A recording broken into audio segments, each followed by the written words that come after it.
Hola, perdona, estoy un poco confundido. Estoy muy feliz de verte en el canal y tú suscríbete, dale like y no olvides escribir comentario, que disfrutes del video. Cuando vi su nombre en la lista de solicitudes de ayuda, sentí que el pasado volvía a mí con una fuerza inesperada. Durante años, había intentado olvidar aquella tarde en la que mi madrastra me echó de casa sin mirar atrás, con una frialdad que me dejó marcada para siempre. No perteneces a esta familia, me dijo sin titubear, como si fuera una extraña, como si mi presencia hubiera sido solo un error temporal. Ahora, sin saberlo, ella estaba pidiendo fondos a la organización benéfica que yo dirigía, buscando ayuda de la persona a la que un día rechazó sin remordimientos. Mi nombre es Aurora, y aunque han pasado muchos años desde aquel día, todavía recuerdo cada detalle con una claridad que duele. Puedo ver con nitidez la alfombra gastada del pasillo, el sonido lejano de la televisión encendida en otra habitación, el olor a café que flotaba en el aire como si todo fuera una mañana cualquiera. Pero no lo era. Fue el día en que mi vida cambió para siempre, el momento en que entendí que no importaba cuánto me esforzara, cuánto intentara encajar, nunca sería suficiente para ella. Viviana llegó a nuestras vidas poco después de que mi madre falleciera, cuando mi padre, perdido en su dolor y su necesidad de compañía, creyó que casarse nuevamente traería estabilidad a nuestro hogar. Al principio, pensé que tal vez, con el tiempo, podría construir una relación con ella. Pero desde el primer momento, dejó claro que no tenía intención de ser una madre para mí. Me trataba con cortesía, sí, pero con la misma frialdad con la que se trata a una visita no deseada. Nunca levantó la voz, nunca fue cruel de manera evidente, pero cada gesto, cada mirada y cada palabra suya me dejaban claro que yo era un estorbo en su nueva familia. Intenté complacerla de todas las formas posibles, convencida de que si demostraba ser una niña obediente, estudiosa y respetuosa, tal vez empezaría a verme con otros ojos. Sacaba las mejores notas en la escuela, me ofrecía ayudar con las tareas del hogar, trataba a sus hijos con amabilidad, pero nada de eso importaba. Siempre había algo en mi presencia que le molestaba, una tensión en su expresión cada vez que mi padre me abrazaba, un gesto de impaciencia cuando me unía a las conversaciones en la mesa. Yo no encajaba en su mundo, y ella no hacía ningún esfuerzo por ocultarlo. Todo cambió el día en que mi padre enfermó. Comenzó con síntomas leves, pero rápidamente su salud se deterioró hasta el punto en que necesitó hospitalización constante. Recuerdo las noches en que me quedaba despierta esperando noticias, las veces que intenté acompañarlo al hospital solo para que Viviana me dijera que era mejor que me quedara en casa. Con cada día que pasaba, ella tomaba más control de la familia, y con él lejos, me di cuenta de que yo no tenía a nadie que me protegiera. Aquel día en particular, me llamó a la sala con un tono de voz neutro, sin emoción alguna. Me senté en el sofá, inquieta, sintiendo que algo no estaba bien. Sus hijos jugaban en otra habitación, el ruido de sus risas contrastaba con la seriedad del momento. Ella tomó su taza de café, dio un sorbo y luego, con la misma indiferencia con la que alguien comenta sobre el clima, pronunció las palabras que sellaron mi destino. Este arreglo no ha funcionado para nosotros. No perteneces a esta familia. Será mejor que busques otro lugar. Por un instante, mi mente no procesó lo que estaba diciendo. ¿Me estaba echando? ¿Era una broma cruel? Miré su rostro en busca de alguna señal de que esto no era real, de que tal vez estaba entendiendo mal sus palabras. Pero su expresión seguía siendo la misma de siempre, fría, distante, impasible. ¿Por qué? Logré preguntar con la voz temblorosa, sintiendo que el aire se volvía más pesado a mi alrededor. No he hecho nada malo. No es cuestión de que hayas hecho algo malo, respondió con calma, como si estuviera explicando una simple decisión administrativa. Solo que esto no está funcionando. Traté de aferrarme a la única persona que podía defenderme. Mi padre. ¿Qué dice papá? Mi voz sonó rota, infantil, desesperada. Él no permitiría esto. Ella soltó un suspiro, como si estuviera cansada de una conversación que ni siquiera había comenzado. No está en condiciones de decidir nada. Yo soy la responsable de esta casa ahora. Sentí como si el suelo se abriera bajo mis pies. ¿Cómo podía hacerme esto? ¿Cómo podía mirarme a los ojos y decirme que ya no había un lugar para mí? ¿A dónde voy a ir? Pregunté, esperando que al menos le importara lo suficiente como para responder con algo de humanidad. Eso ya no es mi problema, respondió con una sonrisa vacía mientras se levantaba del sofá, como si la conversación ya hubiera terminado. Tienes edad suficiente para arreglártela sola. No sé cuánto tiempo pasé sentada ahí, sin moverme, sin saber qué hacer. Quería gritar, quería suplicar, quería convencerla de que estaba cometiendo un error, pero en el fondo supe que nada de eso cambiaría su decisión. Para ella, yo no era más que una carga que ya no estaba dispuesta a soportar. Así que, Con las manos temblorosas, subí a mi habitación por última vez y metí en una pequeña maleta las pocas cosas que podía llevar conmigo. Dejé atrás mi ropa, mis libros, mis juguetes, todo lo que alguna vez me hizo sentir que tenía un hogar. Cuando bajé, ella ni siquiera me miró. Solo se limitó a abrir la puerta y hacer un gesto para que saliera. «Espero que encuentres tu camino», fue lo último que dijo antes de cerrar la puerta detrás de mí. Y así, con una pequeña maleta en la mano y un vacío indescriptible en el pecho, me encontré en la calle sin un destino claro, sin un plan, sin nadie a quien recurrir. No era solo que me hubiera echado de su casa.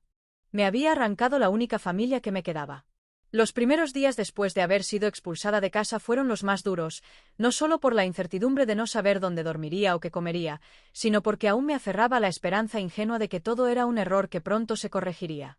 Me quedé esperando, en vano, que mi padre preguntara por mí, que se diera cuenta de mi ausencia y viniera a buscarme, que exigiera saber qué había sucedido y me trajera de vuelta. Pero con cada día que pasaba sin noticias suyas, con cada noche que pasaba en la calle sin un solo mensaje o una señal de que alguien me extrañaba, comprendí que mi espera era inútil. No sabía si Viviana le había mentido, si le había dicho que me fui por decisión propia o si simplemente nunca mencionó mi ausencia en absoluto.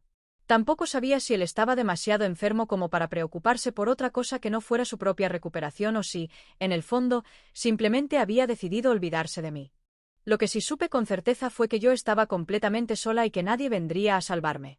Durante las primeras noches dormí en bancos de parques o en estaciones de autobuses, buscando refugio donde pudiera encontrarlo, aprendiendo de la manera más cruel que la ciudad no tenía compasión por aquellos que no tenían un lugar al cual llamar hogar. Llevaba conmigo la pequeña maleta en la que había metido lo poco que Viviana me permitió llevarme, pero pronto descubrí que cargar con pertenencias solo me hacía más vulnerable. La dejé abandonada en un callejón una madrugada, después de que un grupo de adolescentes intentara arrebatármela a la fuerza. Solo me quedé con la ropa que tenía puesta y un pequeño cuaderno en el que escribía lo que sentía, como si poner en palabras mi dolor me ayudara a soportarlo. No tenía dinero, no tenía contactos ni familiares a los que acudir, no tenía nada más que mi determinación de no dejarme vencer por las circunstancias.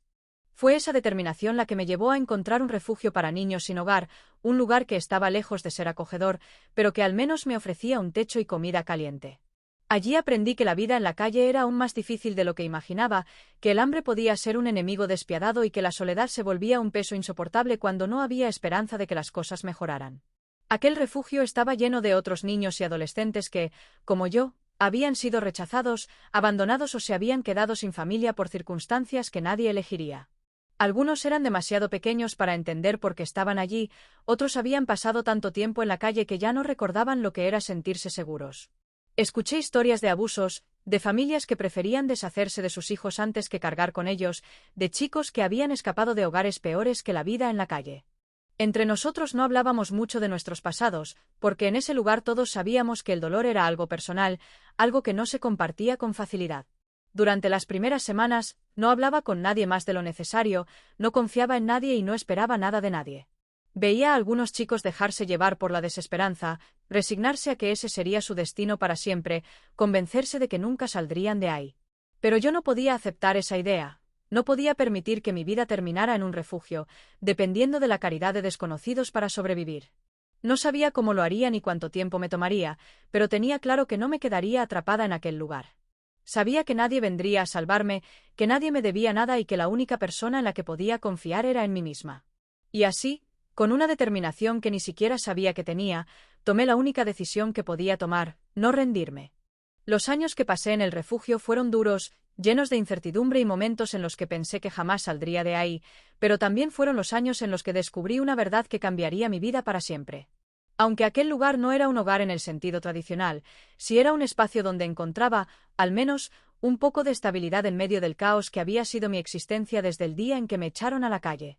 Aprendí que la vida no era justa, que la sociedad muchas veces ignoraba a los que más necesitaban ayuda y que la única forma de sobrevivir era encontrar algo por lo que valiera la pena seguir adelante. Al principio, observaba con distancia a los voluntarios que llegaban cada semana con donaciones de comida, ropa y otros recursos, preguntándome por qué lo hacían, qué los motivaba a preocuparse por niños que no eran suyos, por personas que el mundo había decidido ignorar. No entendía por qué alguien dedicaría su tiempo a ayudar a desconocidos cuando podían seguir con sus vidas sin mirar atrás. Pero, con el tiempo, Empecé a notar la diferencia que su presencia hacía en aquel refugio, la forma en que algunos de los chicos más pequeños sonreían cuando recibían un abrigo nuevo en invierno o como un simple gesto amable podía darle esperanza a alguien que la había perdido por completo. Fue en esos momentos cuando entendí que yo también quería ser como ellos, que no quería vivir solo para salir adelante por mí misma, sino para asegurarme de que nadie más pasara por lo mismo que yo había vivido.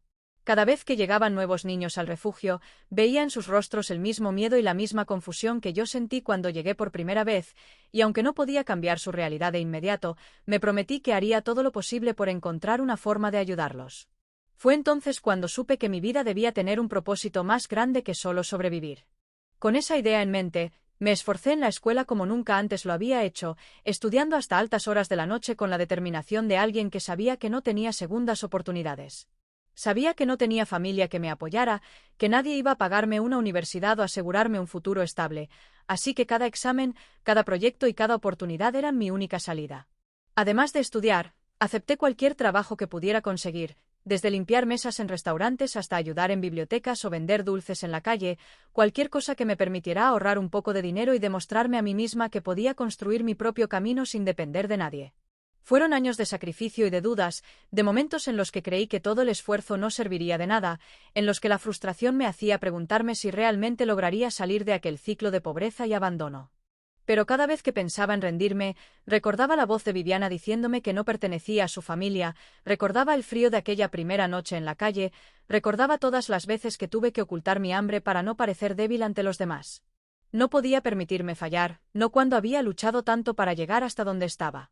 El día en que recibí la carta de aceptación a la universidad con una beca completa, sentí por primera vez en mi vida que todo el sufrimiento había valido la pena. Sostuve aquel papel entre mis manos con incredulidad, leyendo y releyendo cada palabra, tratando de convencerme de que era real, de que realmente había conseguido algo que muchos creían imposible. No era solo una beca, no era solo una oportunidad académica, era la prueba de que mi pasado no determinaba mi futuro, de que yo tenía el poder de cambiar mi destino y construir algo más grande. No quería éxito solo para demostrarle a Viviana que se había equivocado conmigo, aunque parte de mí sabía que algún día ella tendría que ver en lo que me había convertido. Quería triunfar porque sabía lo que era estar en el otro lado, porque entendía mejor que nadie lo que significaba no tener a dónde ir, porque no podía permitir que otra niña viviera lo que yo viví. Ese día, cuando salí del refugio con la carta en la mano y la cabeza en alto, supe que estaba un paso más cerca de cumplir esa promesa. Después de terminar mis estudios universitarios, supe que no podía limitarme a simplemente conseguir un empleo estable y asegurar mi propio bienestar, porque dentro de mí había una certeza inquebrantable de que mi propósito en la vida no era solo salir adelante, sino también ayudar a otros a encontrar el camino que yo misma tuve que recorrer sola. La universidad me había dado herramientas, me había permitido conocer a personas con las que jamás hubiera coincidido en otra circunstancia, pero más allá de eso, me había dado algo invaluable. La posibilidad de cambiar realidades, no solo la mía, sino la de aquellos que, como yo en su momento, no tenían a dónde ir ni a quién acudir. Comencé trabajando en diferentes organizaciones benéficas que se enfocaban en la ayuda a niños y jóvenes en situación de calle, observando cómo funcionaban sus estructuras internas, cómo se gestionaban los recursos y, sobre todo, cómo lograban impactar verdaderamente en la vida de las personas a las que ayudaban. No quería simplemente ser una voluntaria más que donaba su tiempo ocasionalmente, quería entender cómo se manejaban los proyectos desde dentro, cómo se conseguían los fondos para mantenerlos operativos y qué estrategias eran efectivas para que la ayuda no se limitara a donaciones esporádicas, sino que realmente generara oportunidades de cambio a largo plazo. Con el tiempo, aprendí a gestionar campañas de recaudación de fondos, a negociar con empresas que querían colaborar con causas sociales, a organizar eventos para atraer inversionistas y a dirigir equipos de trabajo con un propósito en común. No fue fácil, porque aún en el mundo de la ayuda social existía una gran competencia, donde muchas organizaciones luchaban por los mismos recursos y debían demostrar constantemente que sus proyectos eran dignos de apoyo. Pero cada obstáculo, cada reto y cada fracaso me enseñaron que la clave para lograr un verdadero impacto no estaba solo en la buena intención, sino en la planificación, en la constancia y en la capacidad de adaptarse a las dificultades. Después de algunos años trabajando en distintas iniciativas, sentí que era el momento de dar el siguiente paso y construir algo propio, algo que no solo siguiera un modelo ya existente, sino que realmente reflejara mi visión de lo que significaba ayudar. Así nació mi propia organización benéfica, un lugar pensado no solo para brindar asistencia inmediata, sino para ofrecer a jóvenes sin hogar las herramientas que necesitarían para construir una vida mejor. No se trataba solo de comida o refugio temporal, se trataba de educación, de orientación psicológica, de apoyo emocional y de oportunidades reales para romper con el ciclo de pobreza y abandono en el que muchos habían crecido. Mi meta no era solo que los jóvenes sobrevivieran, sino que pudieran verse a sí mismos con dignidad, que descubrieran que el hecho de haber sido rechazados o abandonados no significaba que su vida estuviera condenada a la desesperanza. Creé programas de tutoría con profesionales dispuestos a guiarlos en sus estudios, diseñé talleres de capacitación para que pudieran aprender habilidades útiles en el mundo laboral y gestioné alianzas con empresas que estuvieran dispuestas a darles una oportunidad de empleo. Cada paso que di en la construcción de esta organización tenía un propósito claro: asegurarme de que nadie más tuviera que sentirse tan solo como yo me sentí en aquel refugio hace tantos años. Nunca lo hice por reconocimiento, nunca lo hice esperando aplausos, nunca lo hice con la intención de que mi nombre apareciera en artículos o que me invitaran a conferencias para hablar sobre mi historia. Solo quería que funcionara, que cumpliera su propósito, que fuera un espacio donde los jóvenes que lo habían perdido todo encontraran un lugar donde pudieran reconstruirse sin miedo al futuro. Y lo hizo, creciendo más de lo que imaginé, llegando a más personas de las que alguna vez pensé que podría alcanzar, convirtiéndose en un faro para aquellos que alguna vez sintieron que no tenían ninguna oportunidad. Cada vez que veía a un joven salir de nuestro programa con una beca en la mano, con un trabajo digno, con una nueva perspectiva sobre su vida, sabía que todo el esfuerzo había valido la pena. No necesitaba que Viviana supiera en lo que me había convertido, no necesitaba que mi padre lamentara no haber estado allí para ayudarme, no necesitaba demostrarle a nadie que había sobrevivido sin ellos. Porque la verdadera victoria no estaba en lo que había logrado para mí misma, sino en lo que estaba logrando para los demás. El día comenzó como cualquier otro, con mi equipo y yo revisando las solicitudes de ayuda que llegaban a la organización, evaluando qué proyectos realmente necesitaban financiamiento y cuáles se ajustaban a nuestros objetivos de apoyo. Siempre había decenas de peticiones esperando ser revisadas, algunas provenientes de pequeños grupos comunitarios, otras de iniciativas más grandes que buscaban expandir su alcance, y cada caso requería un análisis cuidadoso antes de tomar una decisión. Pero cuando abrí un archivo en particular y leí el nombre de la persona que solicitaba fondos, sentí que el aire se volvía denso a mi alrededor. Viviana. El impacto de ver su nombre en la pantalla fue inmediato, como si de pronto el pasado que había enterrado regresara con toda su fuerza, trayendo consigo recuerdos que creía haber dejado atrás. Mis ojos recorrieron cada línea de su solicitud, tratando de procesar lo que estaba leyendo, intentando encontrar alguna explicación lógica para lo que tenía frente a mí. Ella estaba pidiendo fondos para un proyecto que aparentemente estaba en crisis, buscando apoyo financiero para lo que describía como un programa de ayuda a madres solteras en riesgo de exclusión. La ironía de la situación era tan absurda que por un momento pensé que se trataba de una coincidencia, que tal vez no podía ser la misma persona, que debía haber otra Viviana con el mismo apellido. Pero los detalles en su información personal, la dirección de contacto y los documentos adjuntos me confirmaron lo que en el fondo ya sabía. Era ella. Me quedé mirando la pantalla en completo silencio, sintiendo una mezcla de emociones que no podía describir con precisión. Habían pasado tantos años desde la última vez que pensé en ella, tantos años desde aquel día en que me echó de su casa sin una pizca de remordimiento, sin preocuparse por lo que sería de mí, sin darle importancia al hecho de que estaba condenando a una niña a la incertidumbre más absoluta. Y ahora, sin saberlo, estaba pidiéndome ayuda, acudiendo a la organización que yo misma había construido, dependiendo de la generosidad de alguien a quien, en su momento, trató como si no valiera nada. Durante minutos enteros no supe qué hacer, no supe si debía reírme por la ironía, si debía sentir satisfacción al ver que el destino había hecho su trabajo, o si simplemente debía cerrar la solicitud y fingir que nunca la vi. Una parte de mí quería rechazarla sin dudarlo, escribir una respuesta fría y distante diciendo que su petición no cumplía con los requisitos de nuestra organización, negarle la misma compasión que ella me negó a mí cuando me dejó en la calle con una maleta en la mano y un vacío insoportable en el pecho. Pero otra parte, una más silenciosa pero igualmente poderosa, me decía que esta era mi oportunidad de demostrar que yo no era como ella, que mi vida no estaba definida por el rencor ni por la necesidad de venganza. Respiré hondo, tratando de calmar el torbellino de pensamientos que invadían mi mente, intentando decidir cuál era el siguiente paso que debía dar. No sabía qué sentía exactamente, si era ira, si era tristeza o si era simplemente incredulidad ante lo que estaba ocurriendo, pero había una cosa de la que estaba completamente segura. Esta vez, yo tenía el poder de decidir. Me quedé mirando la solicitud durante varios minutos, leyendo y releyendo cada palabra con una mezcla de incredulidad y asombro, tratando de convencerme de que tal vez había un error, de que no podía ser la misma Viviana que me había abandonado sin dudarlo tantos años atrás. Pero no había duda posible, porque todos los datos coincidían, desde su nombre hasta la dirección que figuraba en los documentos, cada detalle confirmaba lo que ya sabía en lo más profundo de mi mente. Era ella. La misma mujer que me miró sin una pizca de compasión cuando me echó de su casa, la misma que no tuvo reparos en condenarme a la incertidumbre de la calle sin preocuparse ni un segundo por lo que sería de mí. Ahora, sin saberlo, estaba pidiéndome ayuda, buscando apoyo de la organización que yo había construido con mis propias manos, confiando en que la generosidad de extraños sería suficiente para salvar lo que fuera que intentaba mantener en pie. Cerré los ojos por un momento, dejando que la realidad de la situación se asentara en mi mente, intentando ordenar los pensamientos que se arremolinaban dentro de mí con una intensidad que no había sentido en años. Había imaginado tantas veces un momento así.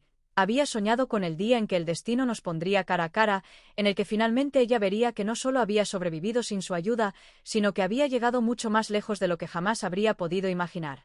Me había repetido tantas veces que, si alguna vez la vida me daba la oportunidad de enfrentarla, me aseguraría de que sintiera el mismo dolor que yo sentí cuando me dejó atrás como si no fuera nada.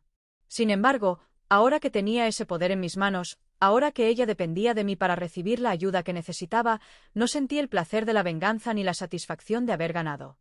Solo sentí una calma extraña, una certeza inesperada de que este era el momento de demostrar que yo no era como ella, que nunca lo había sido y que nunca lo sería. No respondí de inmediato porque necesitaba tiempo para pensar, para analizar todas las posibilidades y decidir cuál sería el camino que tomaría. Sabía que podía rechazarla sin más, simplemente negar su solicitud con la misma frialdad con la que ella me negó un hogar, sin darle explicaciones ni una oportunidad de justificar su situación. También podía aceptar su petición y esperar a que llegara el día de la reunión, mirarla directamente a los ojos cuando se diera cuenta de que la niña a la que había despreciado ahora tenía en sus manos su futuro, observar su reacción cuando entendiera que la decisión final dependía de mí. Pero había otra opción, una que ni siquiera yo habría considerado antes, una que iba más allá de la lógica del resentimiento o la necesidad de justicia. Respiré hondo y volví a mirar la pantalla, sintiendo que en mis manos no solo estaba el destino de Viviana, sino también la prueba más grande de quién era yo en realidad. No se trataba solo de ella ni de lo que había hecho, se trataba de lo que significaba este momento para mí, de la oportunidad de cerrar una herida que había permanecido abierta por demasiado tiempo. Y con esa idea en mente, tomé una decisión que cambiaría todo. Después de una larga noche en la que mis pensamientos se debatían entre el pasado y el presente, en la que reviví cada detalle de mi infancia en aquella casa que nunca fue realmente mía, me senté frente a la computadora con una determinación que ni siquiera yo esperaba. Sabía que mi respuesta cambiaría todo, que marcaría el inicio de un encuentro que jamás imaginé que llegaría a ocurrir. No permitiría que mis emociones se filtraran en mis palabras, no le daría ninguna señal que le permitiera anticipar lo que realmente estaba sucediendo. Por eso, escribí con la precisión y la distancia de alguien que solo estaba haciendo su trabajo, dejando de lado cualquier vestigio de resentimiento que pudiera nublar mi juicio. Estimados solicitantes, hemos revisado su petición y hemos considerado que el proyecto puede ser elegible para financiamiento. Antes de tomar una decisión final, será necesario tener una reunión presencial para discutir los detalles. Atentamente, Aurora. No agregué ningún comentario adicional, no incluí ninguna pista que pudiera advertirle quién era la persona que estaba del otro lado de la pantalla, no hice nada que pudiera prepararla para lo que realmente iba a suceder. Solo envié el correo y esperé su respuesta, sintiendo como mi corazón latía con fuerza, como si una parte de mí aún no pudiera creer que esto estaba pasando en la realidad. La respuesta no tardó en llegar, y al leerla, supe que todo se estaba alineando de una manera que jamás habría podido prever. Muchas gracias por su consideración. Estaré encantada de reunirme con ustedes en la fecha y lugar que indiquen. El día de la reunión llegó antes de que pudiera procesarlo por completo, y mientras me preparaba, sentí una extraña mezcla de emociones que iban desde la curiosidad hasta la calma absoluta.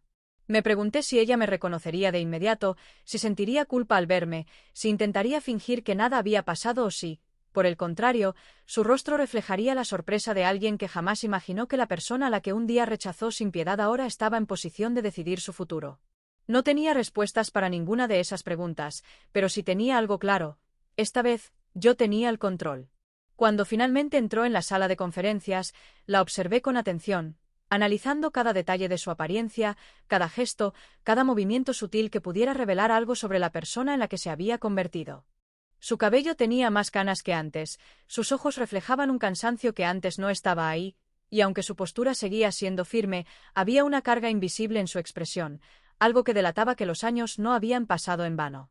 Se sentó sin prestarme demasiada atención, Sacó sus papeles y comenzó a hablar con la seguridad de alguien que estaba acostumbrado a negociar, sin darse cuenta de que esta vez no estaba en una posición de poder.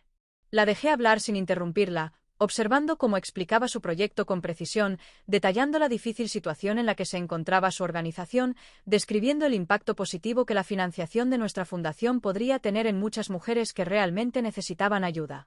Su tono era calculado, su discurso estaba bien estructurado, pero yo solo podía pensar en la ironía de la situación, en cómo el destino nos había llevado a este momento, en cómo la mujer que un día decidió que yo no merecía su ayuda ahora estaba sentada frente a mí, pidiéndome exactamente eso. Cuando terminó su presentación, me incliné ligeramente hacia adelante, apoyando los codos sobre la mesa y fijando la mirada en sus ojos con una calma absoluta, sintiendo que era el momento de romper la barrera del anonimato y enfrentarla con la verdad. Es un proyecto interesante, dije con voz serena, dejando que el peso de mis palabras se asentara en el aire antes de continuar. Pero antes de seguir adelante, hay algo que quiero preguntarle. Ella asintió sin sospechar nada, esperando algún comentario técnico sobre la viabilidad del proyecto o los requisitos para la financiación, sin imaginar que lo que vendría a continuación no era una simple pregunta de negocios. ¿Recuerda a la niña a la que echó de su casa hace tantos años? El silencio que siguió fue absoluto, como si el tiempo se hubiera detenido por completo.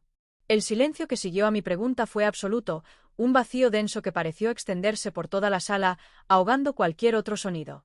Durante un instante, su rostro permaneció inmóvil, sin mostrar ninguna reacción clara, como si su mente se negara a procesar lo que acababa de escuchar. Pero luego, lo vi. El momento exacto en el que la comprensión la golpeó con fuerza, en el que su mirada cambió y su postura rígida se quebró levemente. Sus ojos se abrieron ligeramente, su respiración se hizo más pesada y sus labios se separaron como si quisiera decir algo, pero no encontraba las palabras adecuadas. Me había reconocido. Me miró como si estuviera viendo un fantasma, como si la realidad que tenía frente a ella fuera demasiado para asimilar en un solo instante. No sé qué esperaba encontrar en mi rostro, si rabia, si rencor, si el resentimiento acumulado de tantos años esperando una oportunidad como esta. Tal vez pensó que yo aprovecharía el momento para humillarla, para recordarle lo que me hizo, para negarle la ayuda con la misma frialdad con la que ella me dejó en la calle sin un atisbo de remordimiento. Quizás creyó que al fin tendría que enfrentar las consecuencias de sus acciones, que le devolvería la misma indiferencia que me mostró cuando era una niña indefensa sin un hogar al cual regresar. Pero lo único que hice fue sonreír con tranquilidad, con la calma de alguien que ya no tenía nada que demostrar, con la seguridad de quien ha dejado atrás el pasado sin necesidad de aferrarse a él. Ahora soy yo quien tiene el poder de decidir, le dije con el mismo tono sereno con el que ella, años atrás, me dijo que no pertenecía a su familia, con la misma certeza con la que me cerró la puerta en la cara sin preocuparse por lo que sería de mí. Y he decidido que vamos a financiar su proyecto. Vi el desconcierto en su rostro, la forma en que sus manos se tensaron sobre la mesa, la manera en que su mente trataba de comprender por qué no la estaba castigando, porque no estaba aprovechando la oportunidad de hacerla sentir la desesperación que yo sentía aquel día en que me dejó atrás sin pensarlo 2 veces. No entendía por qué no le negaba la ayuda como ella me negó un hogar, porque no le demostraba que ahora estaba en posición de destruir todo lo que había intentado construir. Pero yo no era como ella. No necesitaba verla fracasar para sentirme completa, no tenía que hundirla para probar que había ganado, no necesitaba hacerla sufrir para cerrar la herida que me dejó. Mi victoria no estaba en la venganza, sino en demostrarme a mí misma que había logrado algo más grande, que no me había convertido en la persona que ella fue conmigo. Viviana nunca se disculpó, nunca reconoció directamente lo que hizo, nunca intentó explicar por qué me dejó atrás sin mirar atrás. Pero su silencio lo dijo todo. En su mirada había algo que no esperaba ver. No era arrepentimiento, no era gratitud, no era orgullo, era algo más parecido a la certeza de que yo había logrado lo que ella nunca pudo. A partir de ese día, nunca más volvimos a hablar, nunca intentó reconstruir un vínculo que jamás existió, nunca trató de justificar sus acciones ni de buscar mi perdón. Pero yo no lo necesitaba. No esperaba disculpas, no buscaba explicaciones, no quería que su validación definiera lo que había logrado. Porque lo más importante no era que ella supiera lo que había perdido, sino que yo entendí que nunca la necesité para ser quien soy. La niña que un día fue rechazada y abandonada ahora estaba ayudando a otros a no pasar por lo mismo, a encontrar esperanza donde antes solo había desesperación, a descubrir que el pasado no define el futuro. Y eso, más que cualquier otra cosa, era la verdadera justicia.